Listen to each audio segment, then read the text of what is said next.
اگر خان بھائی بس تاسو میډیا والو مکسر کله په پیرانو پسې ګرځي او کله په زیارتونو پسې ګرځي او کله په مولیانو پسې ګرځي. روحاني صاحب چې هر سړی غلط کار کوي مونږ باغه پسې ځو. ډېره غټه فتوا لګوي. ولې باندې لګو ما سره دلایل شته. تکړه مولا هغه دی چې حرام خور ته حرام خور وایي. خر حرام دی او سورلی حلاله ده. دا ټول ناقل المفتیان دي، دا مفتیان نه دي. تاسو چرته کې د منشیات فروش زه ته تلی او نور زوي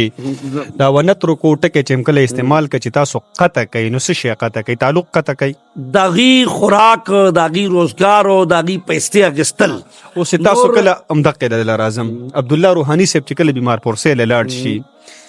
الته کې وته چیر راوړل تاسو سکه چې په کله په مړی پسې دغه شانت کې سقات شوی یغه تاسو اخلي. بسم الله الرحمن الرحیم.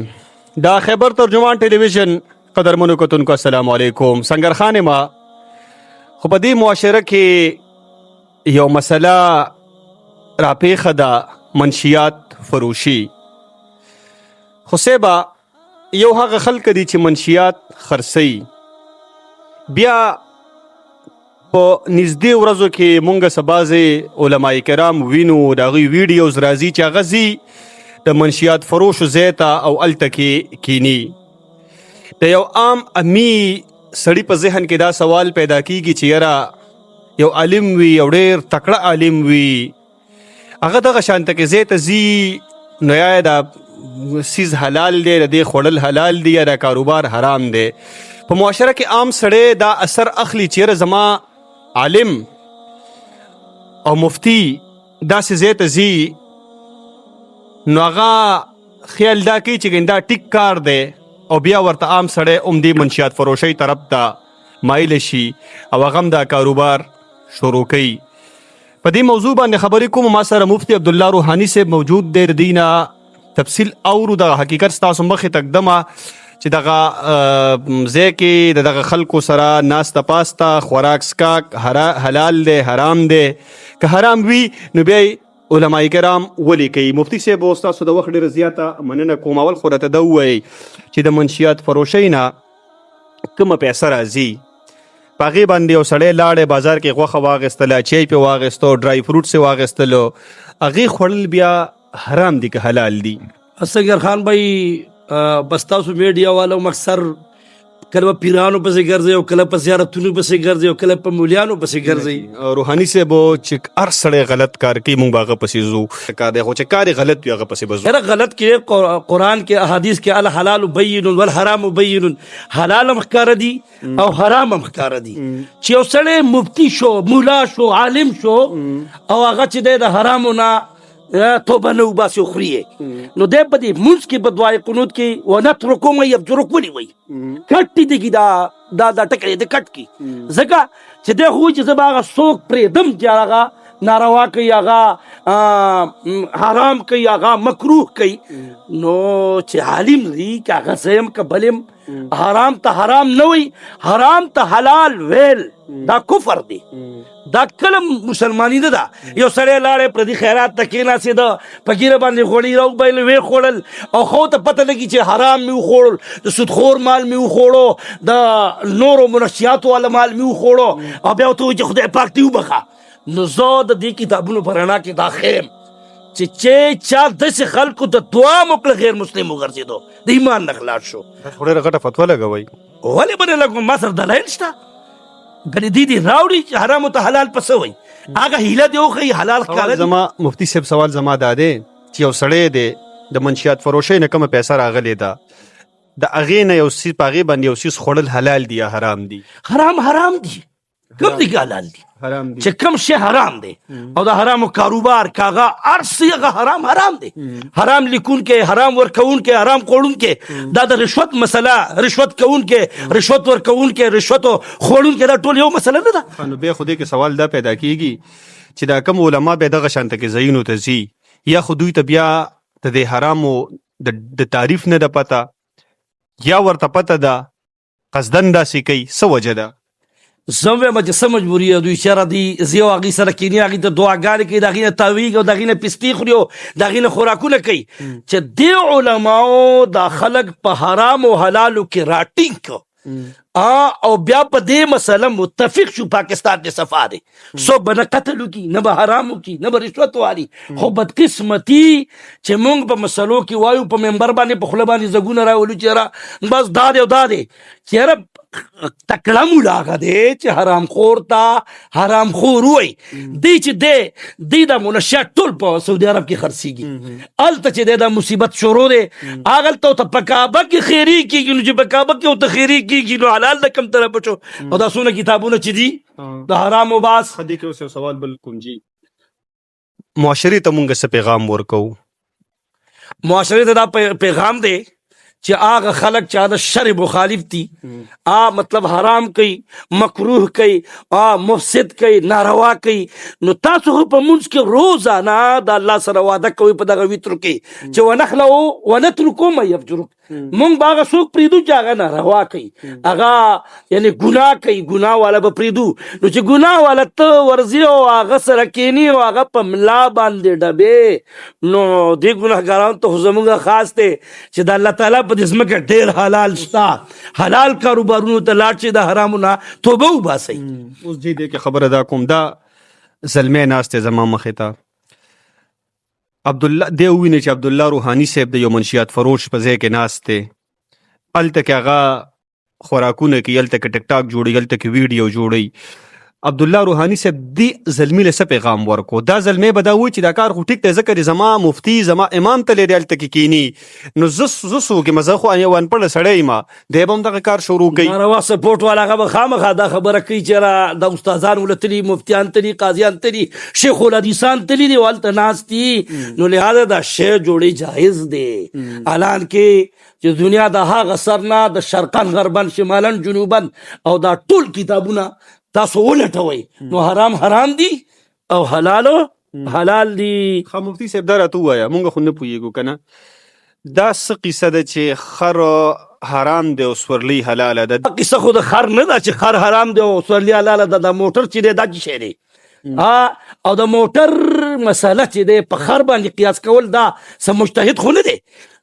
دا د امام اعظم ابو حنیفه خو نه دی دا امام مالک خو نه دی دا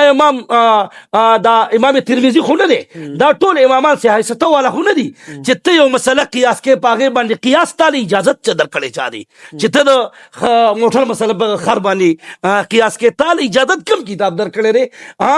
د خر مسله ځان لدا د اس مسله ځان لدا او د موټر مسله ځان لدا او د حرام کاغه کې په دې خر د غلا په پیسو خر اگسته دي نو دا مالدار مولا په باندې سورلي کولای شي د غلا په پیسو خر اغسته د حرام په پیسو خر اغسته نو دا بل اوله لازم جی د غلا په پیسو باندې یو سړی خر واغسو او په دغه خر باندې هغه بیا د غر نه بره راوړي مزدوري پې کوي دغه بره د خرڅ کو په دغه باندې د کمې پیسې د مرالې په هغې باندې د چې روټۍ وکړل دا چې روټۍ حلال دي یا حرام دي یا دغه پیسې د بار د خرڅ کو هغه د په جومات کې ورکړي دا پیسې په جومات کې لګي که نه د حرام کاروبار چې دی هغه د یخ نه د A to Z هغه حرام دی او مسلمانانو ته به دا نه وي چې دا خپې وله مونږ تاو کړو که نه او مولیان وله دا تاو کړي چې هر سره ورځه او خوره او خر او موټر قیاس کې نو خر او موټر کې فرق دی حرام چې هغه هر څه دي حرام لکه حرام که هغه په سورلي کوي که هغه په حرامو باندې دی خپل کاروبار کوي بس پکې مکس شو هغه روپۍ خوراله که نه د روپۍ هغه ذات ته نقصان ورسېدو چې دی باندې کم روپۍ وګټولی شه کم منافع راله کم پیده راله نو هغه خود به خود ښکاره ده که نه هغه یعنې کنورټ کېږي په خپله باندې مال ته تن یعنې مال ته کنورټ کېږي چې هلته لاړلې نو هغې ته به څوک حلال ووایي هیلې په حرامو کې هیلې کول لکه د بن اسرائیلو د میانو کې څه موجوده ده اوس داسې هیله شته دی نه چې حرام ته کنورټ کې حلالو ته نو چې کنورټ کې دلیل به راوړي هسې پاخوا دېخوا به نه وي چې یاره بس دا داسې ده او دا داسې ده ته مجتهد نه یي بلکې زه په دې زمانه کې دا ټول ناقل المفتیان دي دا مفتیان نه دي د مفتي تعریف تاسو وګورئ د شیخ الحدیث تعریف وګورئ چې هغې په دې مولیانو صادقېږي که نه صادقېږي کم چې متقدمینو کړی متاخرینو کړی دی هغه وګورئ چې یاره دوی سره دې ملسري اختیار ورکړی چا دی چې یاره دا یو شی په بل قیاس کوي او دا د مجتهد کار دی مجتهد مجاهدین مونږ دوی منو نه او دیم نه او نه دي دا. صحیح. مفتی صاحب که دا سوال زه داسې وکړم که نه چې یو سړي داسې کار کړی چې هغه غلطه پیسه پیدا کړې ده، ټیک ده، غلط ډېر طریقې کېدی شي، دې سړي په دغه پیسه باندې چېرته کې د سی ان جی پمپ ولګو، چېرته د پټرول پمپ پې ولګو، او دغه پټرول پمپ نه چې کومه پیسه اوس راځي دا پیسه حلاله ده که حرامه؟ اوس دا عجیبه غوته کې سوال بیا سګر خان به یو کو خو زه یو تپوس کوم کوی ته چې مرداره پریوزي یو کور کې یو خخته مرداره ولګي نو چې هغه کوی نه ته اوبه راوباسې مږه پرېوتې، سپی پرېوتې، انسان پرېوتی دی او د دې نه د مرداره ایستلي نه وي نو دا کوی پاکېږي. نو چې اوس په یو کاروبار کې حرام تا ختم کړي نه حلالو ته تلی نه نو کم دی نه کاروبار حلال دی هغه هم حرام دی. ولې چې لاول به دا مرداره وباسي، کوی به د کوی چې کله سفاګې مخکې به تې مرداره وباسي او هغې چې د کم ځناور دی حکم دی پټ هغه خبره کړې ده هغه طرف ته به متوجه که شلبرقې وي که څلوېښت وي او که ټول کوی ایستلو او مرداره پکې پرته او ته تې برقې راوباسي نو دا د کم ځای نه پاکېږي، دا نه پاکېږي. صحیح ده. تاسو چېرته کې د منشیات فروش ځای ته تلي یئ؟ زما خو د مقتدیان ناست دي، دو خبرو له هر چا لازم، بیمار پرسۍ له هر چا لازم، جنازې له هر مسلمان لازم که هغه هر څنګه دی او نور دا ونترکو ټکی چې کله استعمال که چې تاسو قطع کوئ نو څه شی قطع کوئ؟ تعلق قطع کوئ؟ د هغې خوراک، د هغې روزګار او د هغې پیسې اخیستل. اوس تاسو کله همدغې ډلې راځم عبدالله روحاني صاحب چې کله بیمار پرسۍ له لاړ شي هلته کې ورته چای راوړل، تاسو څکئ؟ ما نه دي څکلي، زه نه څکم، زه د هغې خیرات نه نه ځم، نکاح نه نه ځم. ها یو بیمار تپوس او جنازې له که غمرازي د هر چا څه کوم هغه اسلامي د هندو د سیک او د کافر سره مغه کولی شي. هغې کې اوس دغې له راځم چې په کله په مړي پسې دغه شانته کې اسقاط شوي هغه تاسو اخلئ؟ داسې اسقاط والا له موږ ځو نه، هغه مړو له موږ نه ځو او که لاړم شو نو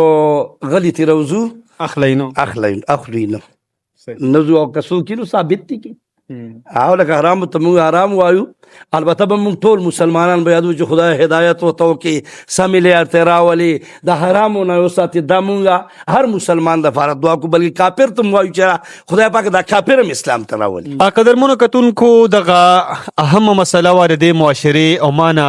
د ډېرو خلکو دغه سوالو چې دا اصل حقیقت څه دی نو دغه تاسو مخې ته راوړئ او ستاسو دغه سوال ما